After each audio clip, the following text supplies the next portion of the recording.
Hello, Joe here from Infiniti of Tacoma. Today I'm going to talk about this beautiful 2020 Tesla Model X Long Range Plus that we have for sale. One awesome version of the Model X with its 100 kilowatt battery and extended range. The Long Range Plus was a new addition offering even more range than the regular long range. When fully charged, you have a range of about 330 miles. Pretty awesome. Not too many 7-seater battery electric crossovers out there that can match the range and specifications that this amazing X offers. And also, I figured I'd do a twofer on this video. Right next to us we have a Model Y, another crossover SUV, a little bit newer model from Tesla. And some people might be curious about the differences. You might be curious, well, what's the difference between a Y and an X? Which one's better for my wants and needs? So I'm also going to take the time of this video to tell you about the differences. We have a very big pre-owned business here at Infiniti of Tacoma. We do really well with pre-owned Teslas. I have about 10 pre-owned Teslas in stock, 3s, Ys, Xs. So if you're interested in Teslas, come on by. We love to talk about them. We have them on our corporate account, so it's easy to transfer ownership. Not all car dealerships you buy used Teslas from really even know how to work these things or know about corporate accounts, personal accounts, switching ownership over, and just charging it. There's so many little things about these Teslas that, you know, when you're a new owner, that you kind of have to understand. It's a little bit of a lifestyle change, but for a lot of people, they're very happy when switching to battery electric vehicles. And in my opinion, since Tesla has been making battery electric vehicles longer than anyone else, you know, they started in around 2008 with the Tesla Roadster, so they have a big lead, in my opinion, on battery technology. It's just not my opinion. If you do some research, a lot of people think Tesla's pretty far ahead as far as battery car technology goes. Because, you know, we see the gas cars over there, they might look kind of similar to a Tesla on the outside, but when you, or a battery electric vehicle, but when you go inside and look underneath, they're actually completely different. This is pretty much almost like having a smartphone on wheels, a lot more tech than mechanical. All right, so let's first talk about this Model X, which we're doing a little walk around on. So this has a nice, beautiful leather interior. And I don't know, eventually they started using synthetic leather. They used to use real leather. By 2020, I think they switched over to synthetic leather. And unfortunately, real leather is no longer available, but you can get seat covers, but it feels convincingly real. And maybe if you're a vegan or a vegetarian, you might be happy with not having actual leather. And they have beautiful synthetic leather and stitching on the dashboard. I think the one thing that you'll notice on the X versus the Y, when we get into the interior of the Y, it's a lot more sparse on the Y, where the X is a little bit more of a premium interior. And that makes sense, because this is well over $100,000 when this was brand new, where you know, the Model Y starts around $50,000 and up. So that's more of like an entry-level luxury vehicle. Well, this is like a full-on luxury crossover SUV, kind of like a premium like BMW X5, I guess you could compare it to, or maybe a really premium, well-loaded Mercedes-Benz GLE. All right, so with the Model X, you notice that we have a vertical screen. With the Y and the newer X's, with the redesigned 2021 and 2022 X's, they switched to a horizontal screen. But this vertical screen is really nice. Actually, a lot of auto manufacturers have copied the vertical screen. We're seeing these things pop up all over the place. So with premium connectivity, I'm not 100% sure. I'm working on getting this transferred over to our corporate account. We have a couple days to verify the equipment, but I'm pretty sure this one actually has lifetime premium connectivity. Usually it's $10 a month, and that gives you basically cell phone data streaming, live map views.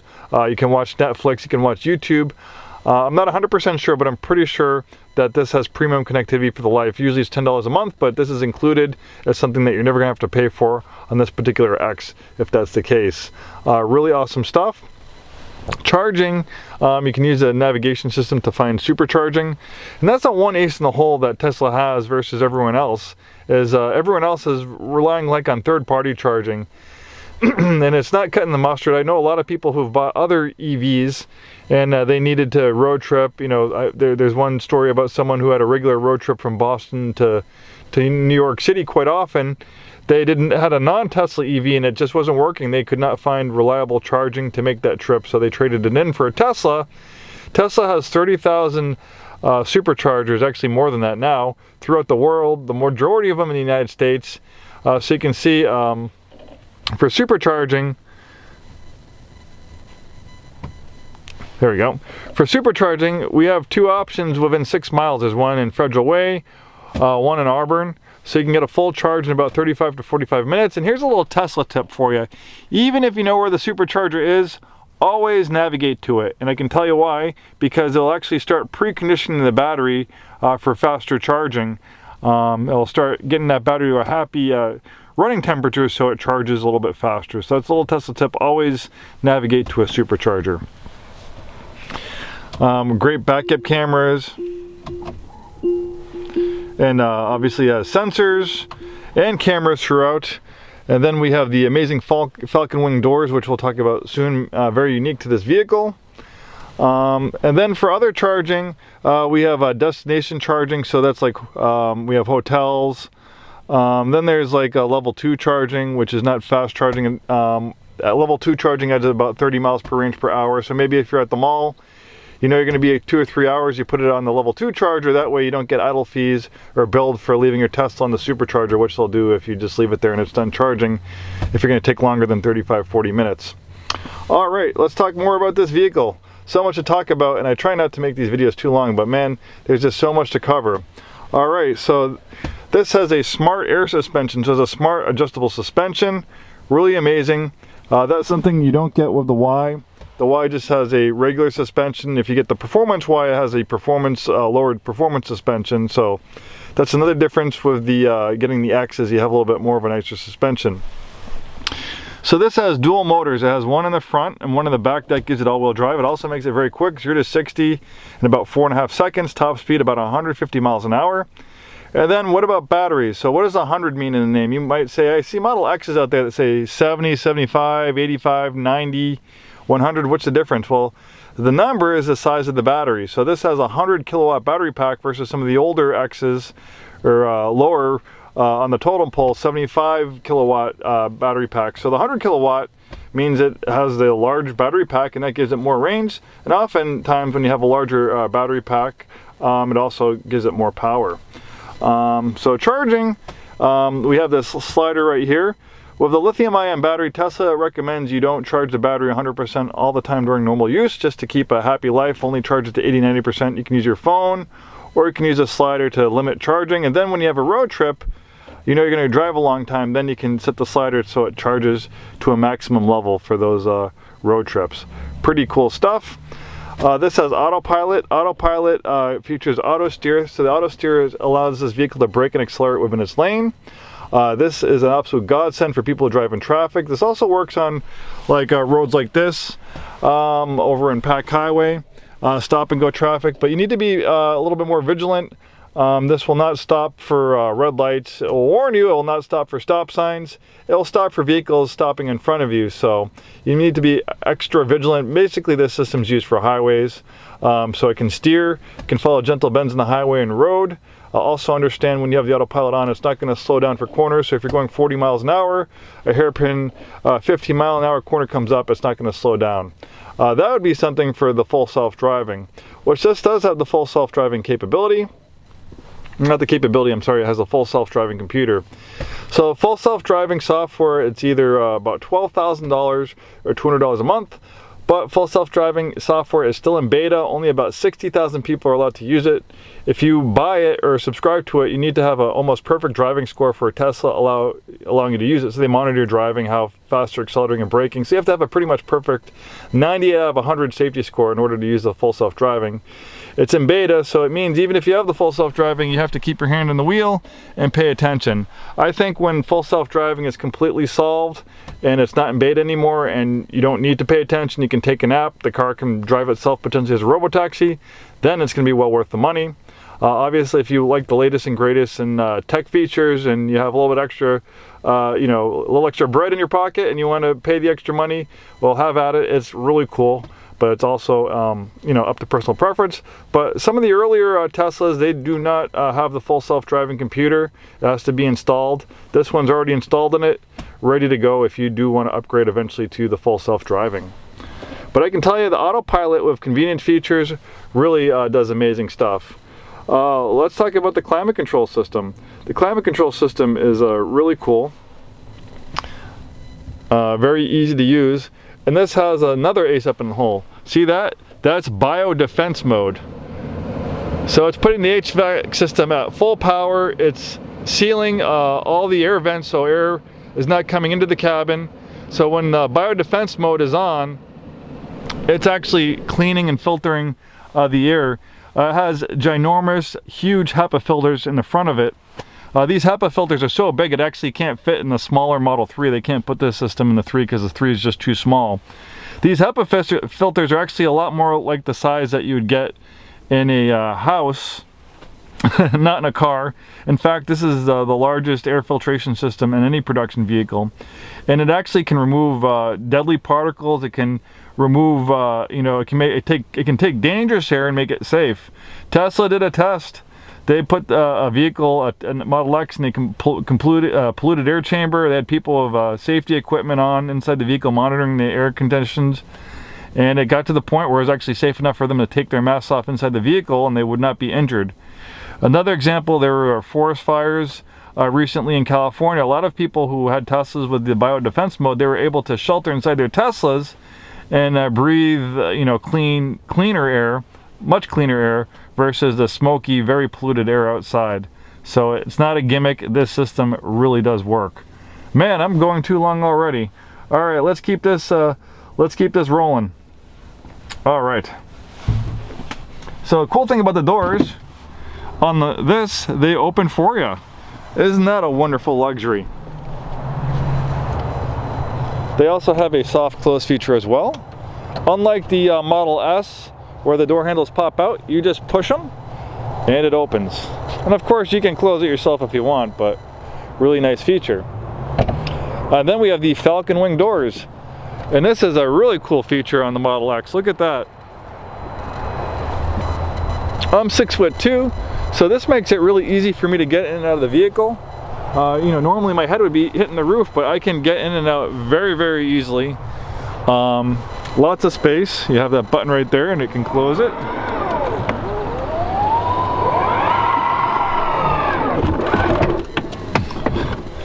Look at that, so cool.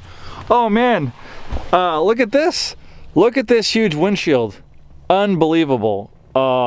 Absolutely humongous windshield. The visibility is unlike any other vehicle on the road. I mean, this is absolutely amazing. And there's also really good heat treating.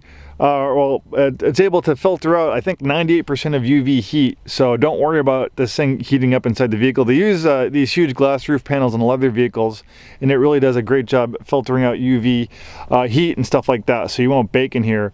But man, it is quite a driving experience with this huge windshield. It really it makes it a lot of fun. And you might be wondering, okay, these Falcon wing doors are pretty cool, but what if someone's parked really close to me? Well, the vehicle actually has sensors, so it won't hit a vehicle in tight parking situations. This is pretty close, as you can see. And actually, it makes it really easy to get in and out. Oh, sorry. Buttons on this side. Likewise, the auto opening doors can sense if a vehicle is close by, so it won't ram open that up. And then you can just open it up the rest of the way for you.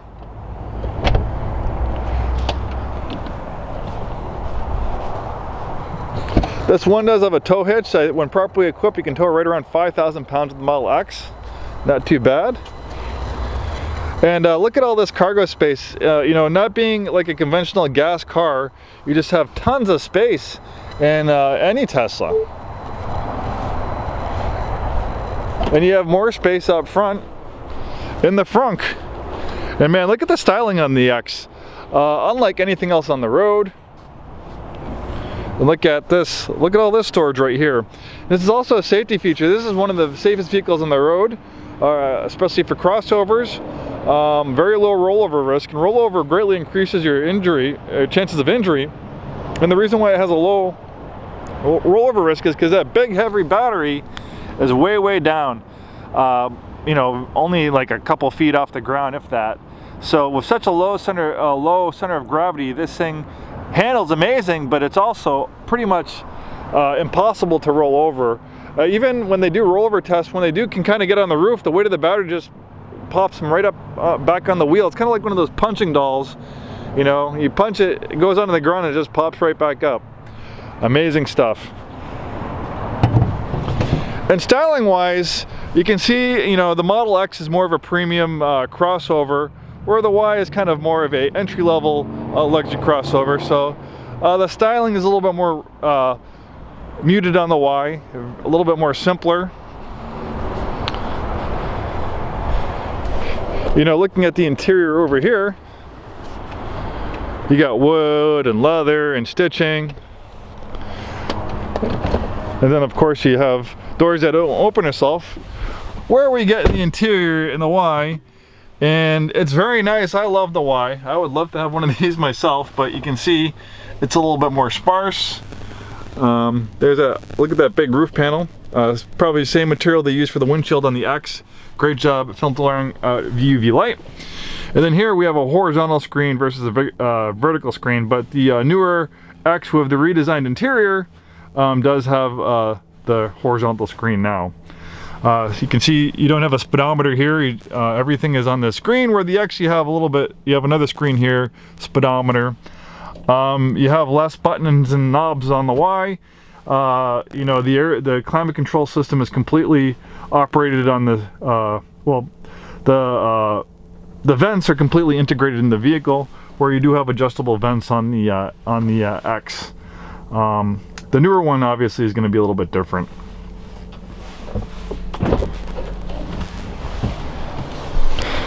So there's another thing with the Y versus the X is you're going to have a little bit less interior space, and mainly that ends up in the back. Third row seats are optional on the Y. People do ask, but the third row seats would be right about here, and as you can see, it'd be pretty limited. I tell a lot of people, they ask, hey, do we have any Ys that have third row seats? I'm like, well, it's pretty rare, but if you do get the Ys with the third row seats, it's probably going to be more for kids, not adults. Versus here, you can see you still have a decent amount of cargo space with the third row seats up, and of course you can fold the third row seats down for even more cargo space. And the X is actually also available as a 5-seater. The 6 and 7-seat version is optional on the X, but obviously if you do want third row seating, these are going to be a little bit more functional versus on the smaller Y. So in a lot of ways, you know, the X is going to be superior to the Y, you know, because it's more expensive, it's more luxurious from a new car price point. So I think for most people, you know, the Y is going to be a little bit more attainable. But for those of you that do have the little bit extra money to go for the X, or maybe you'd consider getting an older X versus a newer Y, the X obviously is going to have a little bit more better luxury amenities on it and stuff, and be a lot more comfortable, a little bit more creature comforts, and all that good stuff. Well, thanks for taking the time today to watch this video. Hopefully this was informative. Maybe if you have some additional questions about Teslas, give us a call, come in. We always have a great selections in stock. Thanks so much. Hope to see you soon, and have a wonderful day.